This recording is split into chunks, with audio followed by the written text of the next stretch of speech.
So in this 4-part video series, I'm going to talk about how to develop your pricing strategy and your costing strategy so that you can be competitive in the marketplace and still have a profitable business at the end of the day. This is probably going to be one of the most important videos that you watch that I make, because at the end of the day, you're still building a business and you need to make money so that you can grow the business and not go broke. Now, there's going to be 4 tiers of costing that we're going to talk about, and each one's going to have a different strategy and a reason behind it. Let's get started.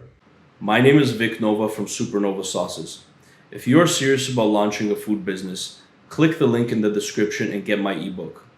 Inside, I will show you how I launched a food business from my house and grew it to over 800 stores nationwide, and how I built a multi-million-dollar business. It's only $49, but it will save you a lot of trial and error and headache, and you won't have to learn the lessons the hard way like I did. Click the link and let's get back to the video. So, as I previously stated, there's going to be 4 tiers of costing that we need to calculate. The first cost that we're going to calculate is the cost to the consumer.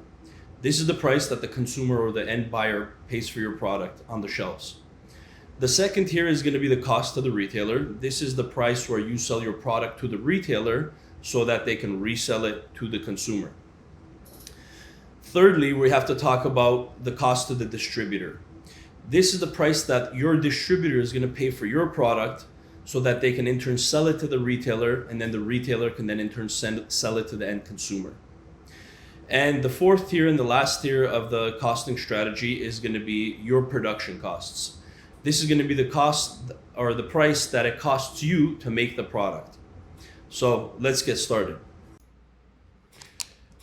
Okay, let me open up a whiteboard here so that we can calculate some of these prices.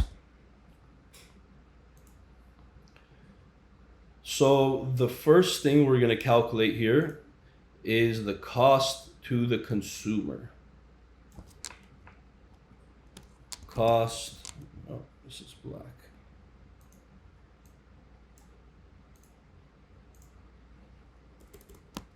Cost to the consumer. Let's make this a little bigger. Okay, so what is the cost to the consumer?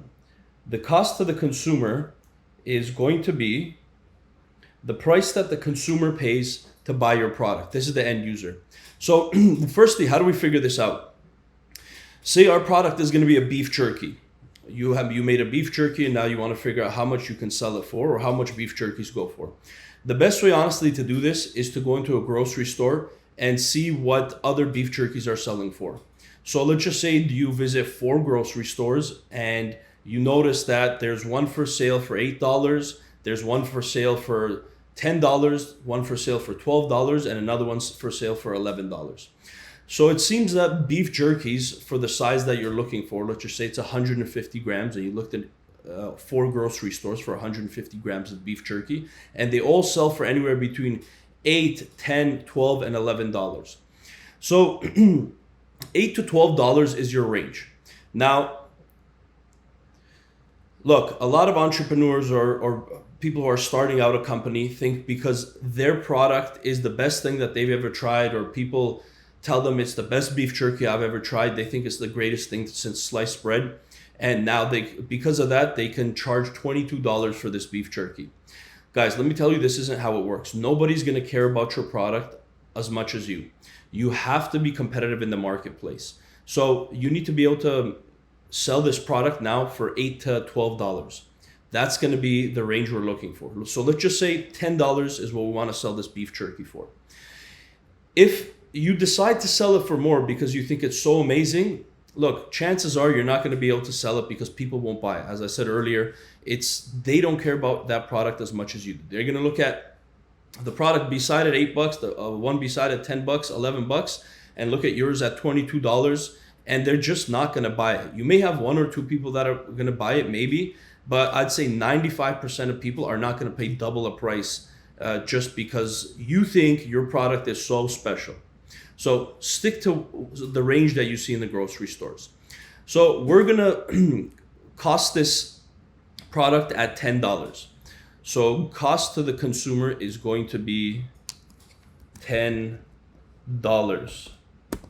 for a 150 gram bag of beef jerky. So that's going to be actually our first cost. This is going to be a very easy video. And the purpose of this is to figure out, once you do the rest of these calculations, if you can actually make your product at a low enough price to be able to hit this $10 price tag in the retail store chains. Now you'll see how we're going to do that throughout the videos, but figuring out the cost to the consumer actually has no calculations at all. You're mainly just doing market research. So with that being said, let's click the next video where we're going to now start to do some calculations. And the first calculation we're going to do is going to be called the cost to the retailer. See you there.